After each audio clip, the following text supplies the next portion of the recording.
2 years ago on the No Spoiler Show. Better yet, the fights are perfect in this movie. Not too long, not too short. They don't take 5 episodes for build-up and 20 episodes for a match between 2 characters.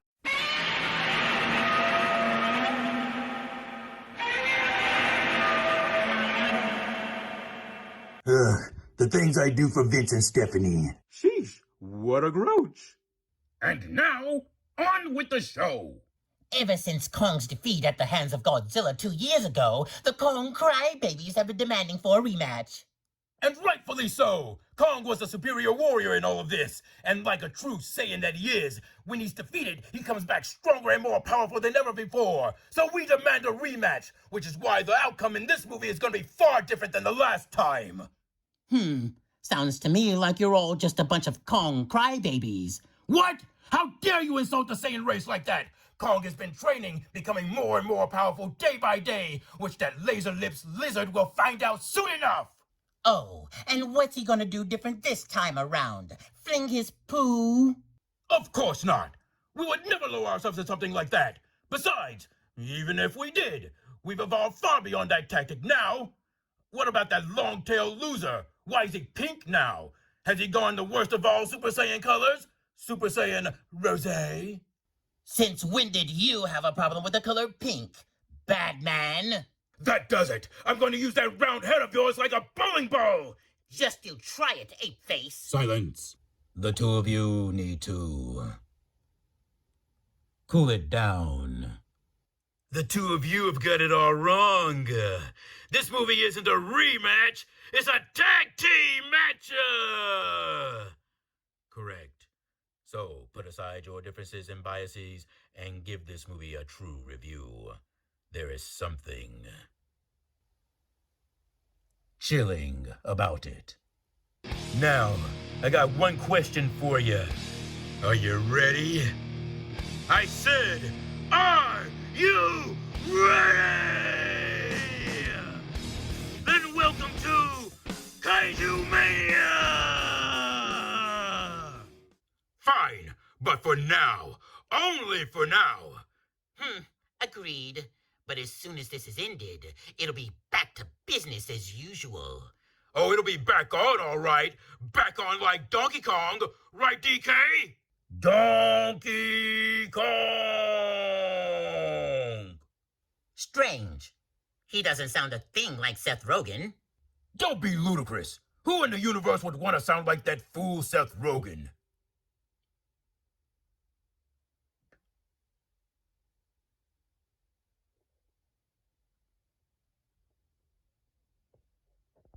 Godzilla Cross Kong, the new empire!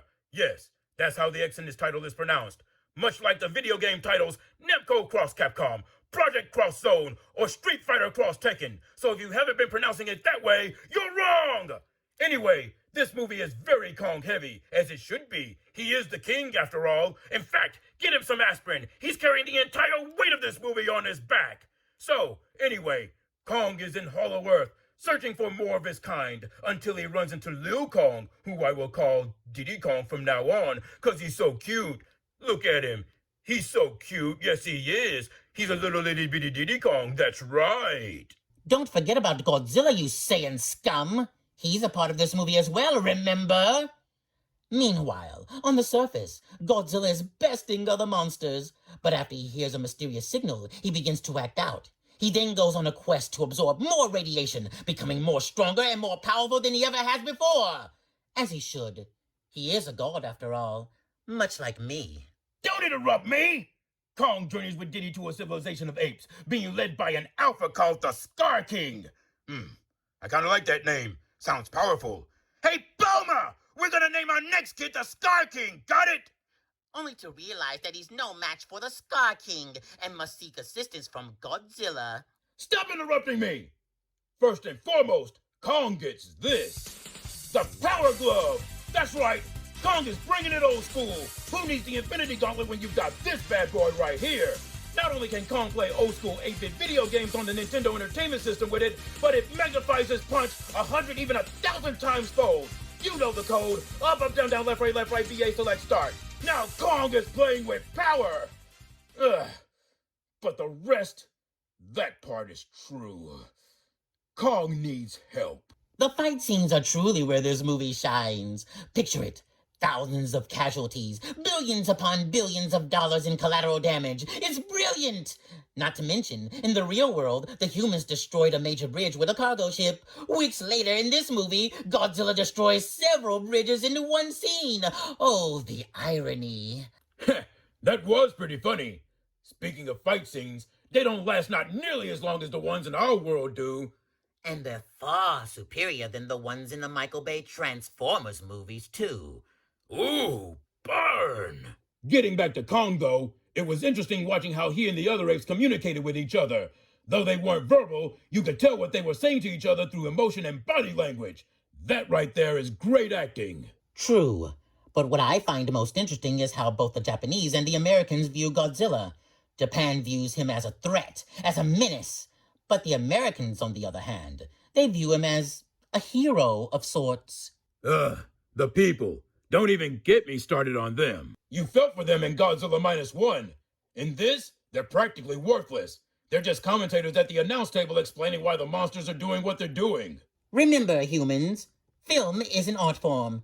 It doesn't all have to be emotional award-winning seriousness, nor does it have to be over-the-top dumb fun. It can be enjoyable either way. It's all about personal preference. This movie's a bit of a slow burn, but it's the fighting that makes it worth it in the end. And just like Godzilla vs. Kong, it's the perfect length. Not too long, not too short.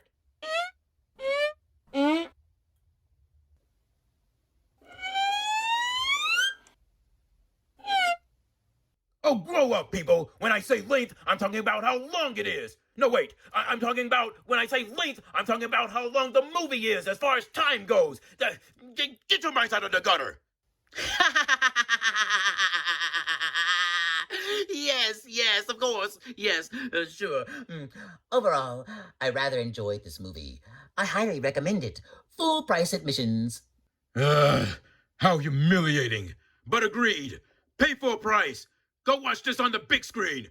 Do it now. Wait, did we just agree with each other on this review? I think we did. Does this mean we're allies now? Nah. I'm gonna use that fat round head of yours like a wrecking ball. I'd like to see you try it, you simian simp. I'll destroy you like I destroyed your planet. Oh, yeah? Yeah! Oh, yeah? That does it for this episode of the No Yeah. Spoiler Show. And remember, if it looks like it's from Hollow Earth, it must be spoiled. Tune in next time. Until then, Excelsior! Meanwhile... Behold the king of all monsters.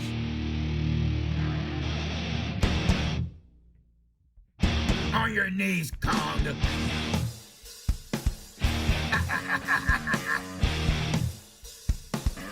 All hail.